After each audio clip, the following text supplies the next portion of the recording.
If you want to learn a foreign language, then you need to stop. At least for a while. How many times has someone told you that they started learning a new language just for you to check up on them a few months later to see that they either made no progress at all or that they already quit? Now, this is sadly the story of most language learners. But why is that? What is it that really separates the people who seem to have the whole process down pat, learning language after language, versus the ones who are trying but really getting nowhere or just ending up quitting very early in the process? Well, that's what I'm going to try to solve in this video. And I think that after you implement the 3-step process that taught me more Spanish in a few months than most people learn from years in school, the chances of you ending up with the same fate as the average learner is close to 0. But to understand this, I really want you to take a moment and imagine the average language learner.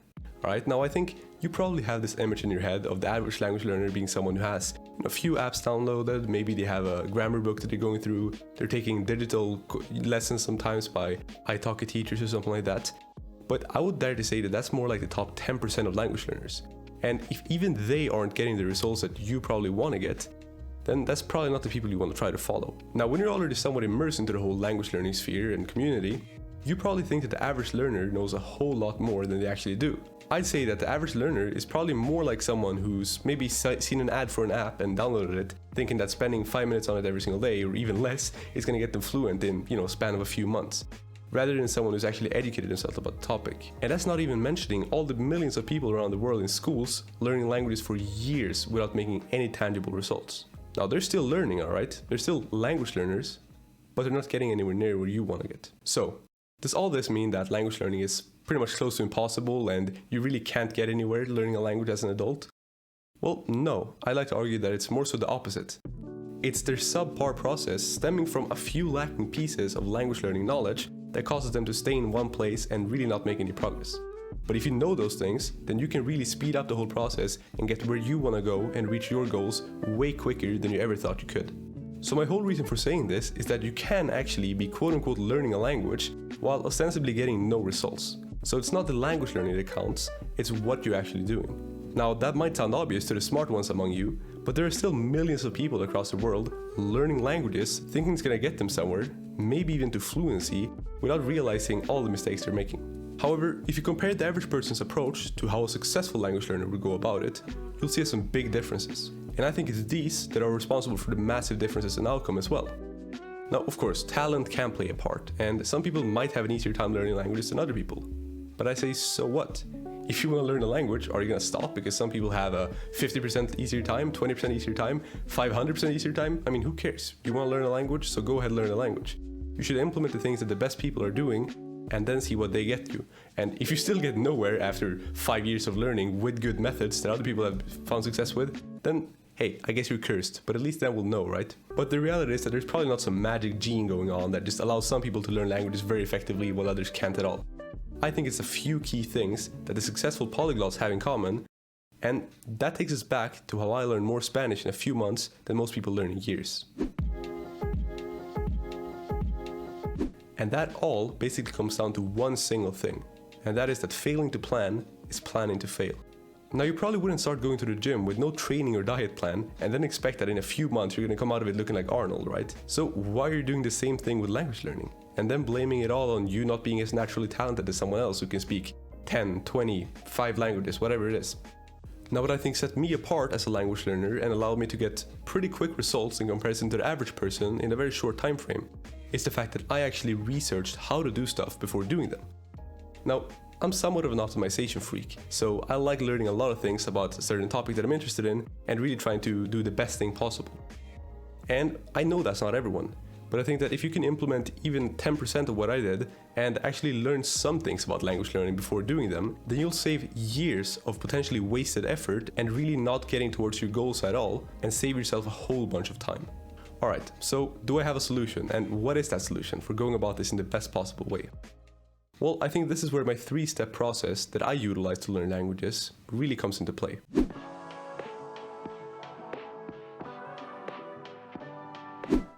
So step 1. Now, step 1 is where almost everyone fails, and overlooking this part virtually guarantees failure for your language learning. But step 1 is all about creating a clear goal and a plan for your language learning. Now, from the resources you're going to have to use to the time you're going to have to put in, your approach will have to look vastly different depending on if your goal is just to be able to introduce yourself in the language and speak a little bit on a vacation, versus if you want to reach near native-like fluency. Now, not only will having a goal motivate you to keep going when you're maybe losing a bit of motivation, but it's also crucial in order for you to know how much of things to do and what things to do. Now, in my case, when I started learning Spanish, the goal that I had was to be able to speak it on the vacation that I had coming up. When I started learning Spanish, I had a vacation coming up in approximately 3 months or so, and I had a little bit of Spanish experience prior from hearing around me a little bit and knowing a few phrases and such. So I thought that in 3 months, with the right plan and the right goal in mind, I could be able to speak to people on the vacation. Now, in those few months, I wasn't looking to get fluent, and I also wasn't looking to just be able to say, "Hey, my name is Buster," or something like that. But I simply wanted to be able to make myself understood and say simpler things. Now, of course, not everyone will have a pre-planned trip to the country of the language that they're learning, and that's understandable. But see that more so as like the highest level goal, right? But there are plenty of smaller, very simple goals to set that you can set for yourself to keep your motivation high. So for example, something like this could be that you want to understand a TV series in the language that you're learning. Maybe you're an anime fan and you're learning Japanese, so maybe one of your favorite animes, you can say, alright, every month, every 3 months, something like that, I'll check up on this and I'll see if my comprehension has increased. Maybe it has, and if it has, then that's extremely satisfying. You can use these things to keep your motivation high as well. And if you're more of an extrovert, well, maybe that goal for you is going to be like having a chat with a native speaker. Perhaps someone you know speaks the language, you can chat with them every month, every few months, every half year, something like that. Alright, so you have your goal set. Well, step 2 is to understand what you really need to do to reach it. Now, there's no wonder people stop learning languages when they're learning Japanese and they expect that within a few months they're going to be able to fluently understand anime and watch things without subtitles. It's just not a realistic goal.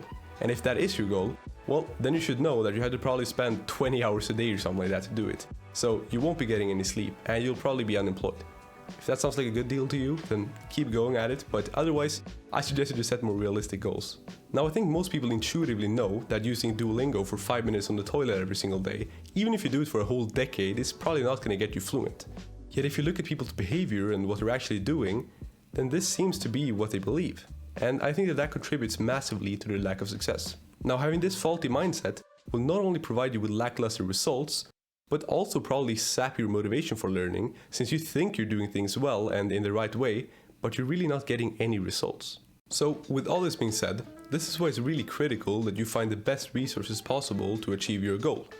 Now, on this channel, I intend to give advice to pretty much every type of language learner, so that might be a good first step for you. But in general, I'd recommend just finding someone who's done the thing that you want to do. So for example, if you're looking to get really good at one language, well then don't go and listen to some polyglot who claims to speak 30 languages for advice. What I did when I started learning languages was to find people at around the level of a language that I wanted to reach, and then pretty much copy their method until I was experienced enough to create my own. And that's basically what I'd recommend you to do as well. Now, in the case of how I learned Spanish, the way I went about it was that I first started learning the basics in a more structured manner. For example, learning grammar and vocabulary out of context. And then I went on to consuming the language in a more natural way. For example, watching YouTube videos and movies and stuff like that. And then at last, I went on to conversational practice. Now, if I was going about this and my only goal was to reach near native-like fluency with no specific time frame in mind, well, then I probably could have just watched content in Spanish and gone about it that way. And maybe that would have been even better. But because I had a time frame and I wanted to reach conversational fluency in a timely manner, 3 months in my case, then I had to also include some more dedicated grammar practice and vocabulary, as well as a bit of conversational practice. But if all I would have done was study grammar or vocab, well then I probably wouldn't have reached my desired level of speaking or comprehension, and I would have been stuck in my head translating between English and Spanish all the time, which is also not a spot that you want to be in. So depending on what your goal is, which I hope you now have a clear, newly set goal in mind, you want to find basically something as close to the optimal way of approaching it as possible. And how you do that is, in my opinion, by finding someone who's done the exact same thing that you want to do and listening to their method. So if your goal is to get completely fluent in one language, well then you probably don't want to listen to a polyglot who's learned 20 languages and vice versa. Alright, so I hope you have step 1 and 2 down pat now. Let's go over to step 3, and the chances of you failing after completing this step is basically 0. So what step 3 really is all about is finding easy ways to integrate language learning habits into your life. Because when you have a clear goal in mind, then you also know what resources to use to get there. And once you're using those things consistently, well, there you go. Congrats on reaching your goals. But this really is the tough part for many. procrastination, a lack of motivation, distractions. These are all very common culprits that causes a lot of people to simply just not language learn at all. And if you're not learning, even if you have the best method, well, you're not going to get anywhere, obviously. So you really got to find ways to make yourself stay consistent. So I think that the best way to do this is to be proactive and really find the best easy habits that you can implement into your life and basically guarantee success that way. What I realized for me, for example, was that the earlier in the day I could get started with my language learning, the easier it was to stick to it. So if I didn't do any language learning early in the day, well, chances are that I was going to skip it in the evening as well. But if I started doing it early, well, then I already got some of it out of the way, and I'm already kind of in that language learning mode. A very quick fix for me that surprisingly made a big difference in my language learning was simply to change the time of when I reviewed my flashcards and learned some vocabulary. I used to do this very late in the day, and I often ended up just forgetting about it. But me now doing it as one of the first things in the day instead makes it so I get off to a good start in the day, and I get some momentum rolling with my language learning, and overall I get one of the most important and annoying things done. So once again, really make a detailed plan and find out what it is that's holding you back in your learning. For you, maybe that's a time issue, and in that case, maybe you gotta block out some time in the morning or in the evening so that you can learn undisturbed. Maybe for you, the thing holding you back the most is your motivation. And if that's the case, well then maybe you gotta find better resources. Perhaps that's discovering a new app or a new piece of content, a TV show that you wanna watch, and then doing that every single day. The most important thing here is that you look back at your clearly defined goal, you realize what's required to reach it, and then you find habits that align with said goal and that can really integrate well into your lifestyle and overall day. So, now that you have a clear goal in mind, you know which resources to use, and you know how to keep consistent with that, then you should have no problem reaching your language learning goals. But if you're not 100% sure what method to use to learn, well, then I got good news for you, because I know a method with a 100% success rate that will teach you any language to fluency. If you want to check that out, then check out the video on the screen, and I'll see you guys there.